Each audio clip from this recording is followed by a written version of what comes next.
either one or two things. Either that person's going to change or they're going to walk away from you. Because they can't break you. Are you understanding me? You have to understand who it does not. They tried to take Yahusha and throw him head where they and they couldn't do it. And he walked away from them. Now understand, you have to understand the weapon may be formed, but it will not prosper. You got to stand and know no matter what. And I know that times it can be frustrating for male and female. Because nobody wants to be with somebody you done fell in love with. You done gave your life to them. You both got love handles. You done went through hell and high water to come to a point that now you're questioning whether or not it's even worth going on another year. Right. Nobody wants to go through that. You want to be able to go to sleep at night if you ain't got nothing but ice and water in your refrigerator and freezer and say, but at least I'm with the person I love and that loves me. And who's going to bring this? Trust me, I know. Nobody wants to. Not that I'm being abused, please. I'm not being abused. Are you understanding me? Yes. No. But and I'm not going to be arrogant. I'm saying it for those that you feel pressure, the pressure of life on you. Live the life. Because one thing, when the enemy can't break you, and surely when he cannot make you change your stand, he going to either stay and change and become what you are, or he or she going to walk out that door and never come back. And if they do, you do not have to go after them and retrieve them. Right. Are you hearing me? Yes. Once again, it is important for us to understand. Sometimes things are interwoven into our way of life. Right. Because of the different definitions. Sin is the transgression of our law. The 10 Commandments. We understand, but when you have that what is watered down, that what does not even remotely give you even an inkling of what sin is. All you know is they said something about moral issues. Right. All I know they said is about relationships. This is why Christianity has it and says, well, basically, sin is when you don't obey Yahuwah. And then when you ask them, okay, but what does he, well, you know, we're supposed to get away with that. Don't do nucleus and that what helps hold everything together, away with. Right. Once again, information is key. Somebody say information is key. Information is key. It's very important. Now, once again, put some there for me. 2 and 15, once again, the word of truth. You have to understand that we know time. Don't die on me yet. Polygamy. When you hear about polygamy and you hear about the different chapters and the different writings, one of the ones that was used, and I was in a discussion, was the one for Yashia, which is Isaiah 4:1, and where it would be, the ratio would be 7 women to 1 man. And I talked with a young brother and he wasn't disrespectful. I'm so thankful for that, because most of the time they will get disrespectful with you, especially from being a woman. And one of the things we discussed was the timing. And I said, well, I have a question for you. You want to come and ask your name to them and do whatever and all that good stuff. And he never answered me. He said, well, that's in the future. No, that's not in the future. That's right now. Right. See, because you have to understand one thing about prophecy. There are prophecies that have a continuation, and then there are prophecies that end, and then there are prophecies, once again, that start and finish, and then there are ones that continue on as long as the atmosphere is conducive for that either punishment or for that that was prophesied to continue. Once again, prophecy is conditional depending on what is being prophesied. That's right. So you have to look at what's going on, and it didn't, I don't want to say not literally, but we have to look at 7 to 1 is a ratio. It is a ratio. So much that had taken place that the men died. Sound like today, don't it? Yep. Yes. Died, war, died. So what would happen is that they would turn around and they would want a husband, and because the men were very scarce, like now, and so what ended up happening,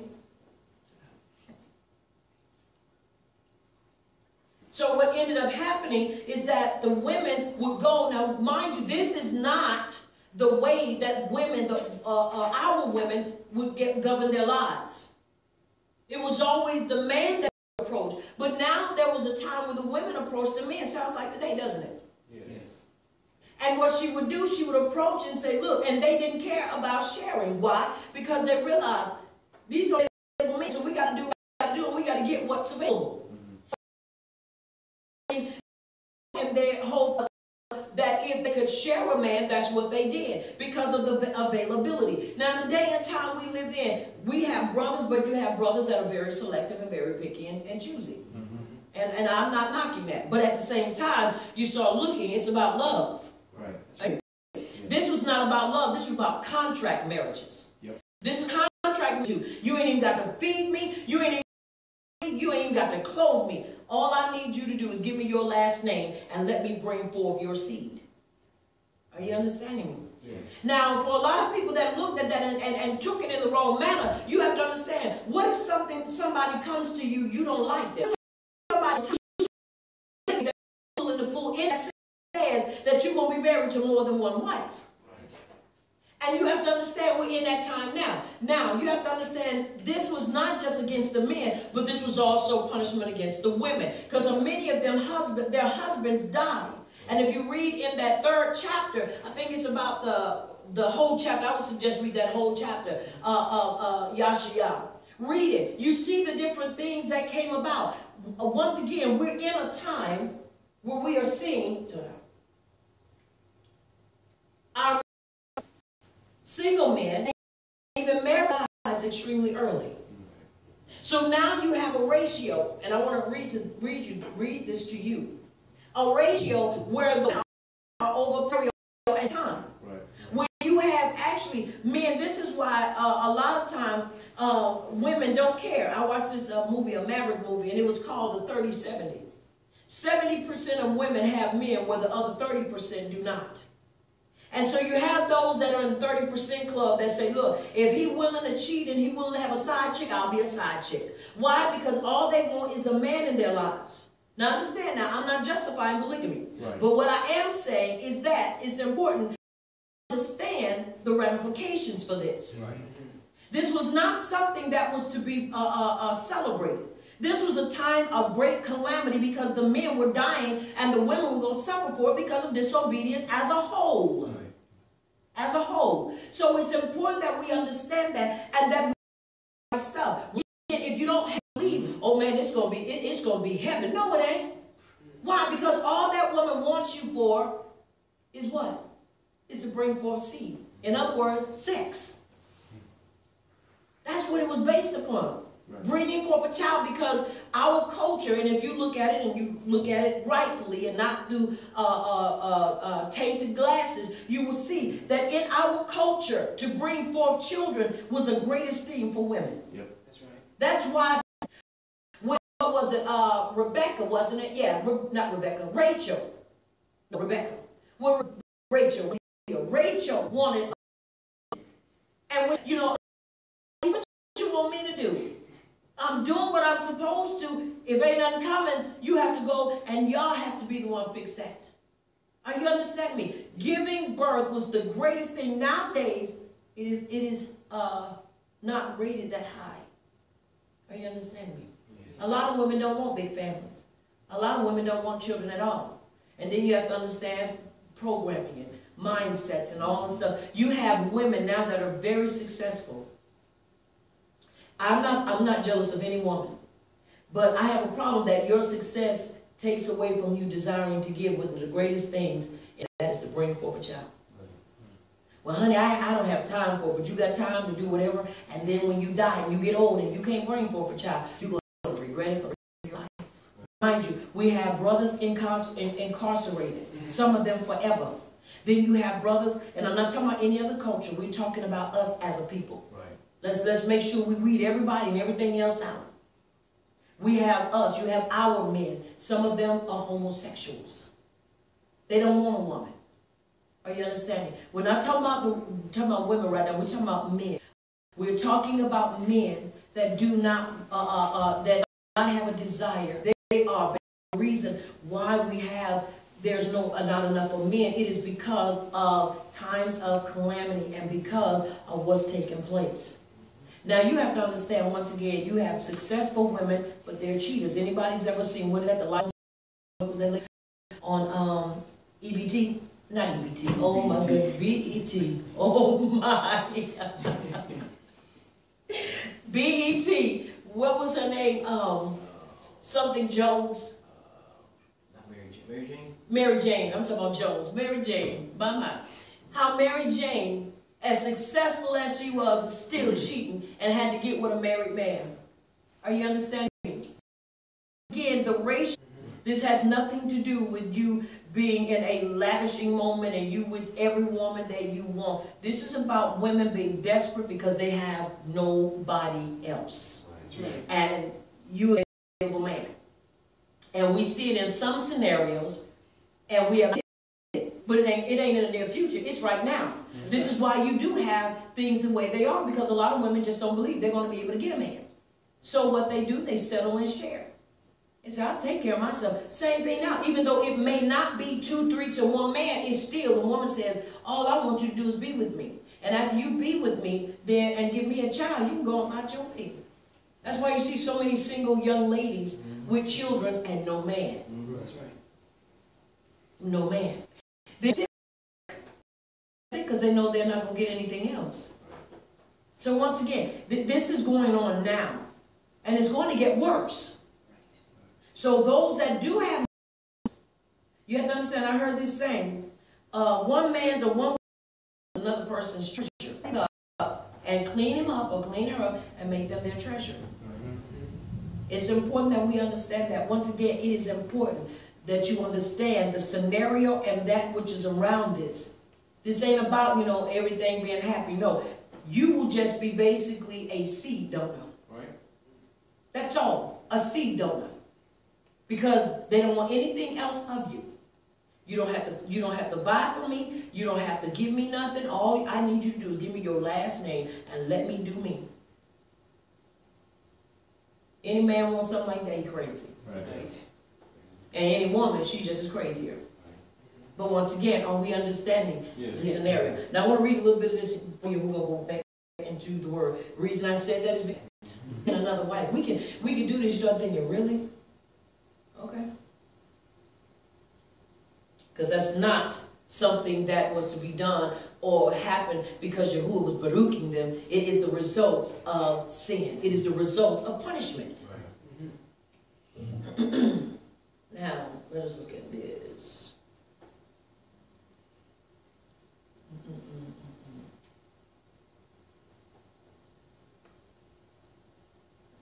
All right, this is a saying. This person was saying that there men, and I'm using black because that's what basically most people go by, but you understand what I'm saying. Yes. Okay.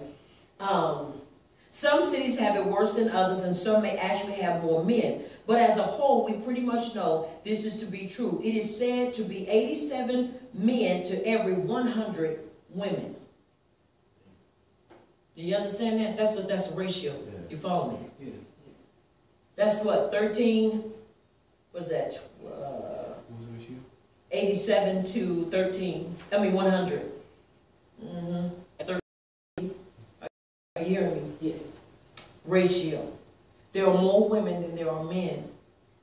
And it is not because of love. It is because you will just be looked upon as a protector and all that. Not, we're going to have us a house and family. You're going to be in yours, I'm going to be in mine, and I'm going to do what I got to do. And you have to understand that the reason we can tell that it's this time because you have more women providing for themselves. Mm-hmm.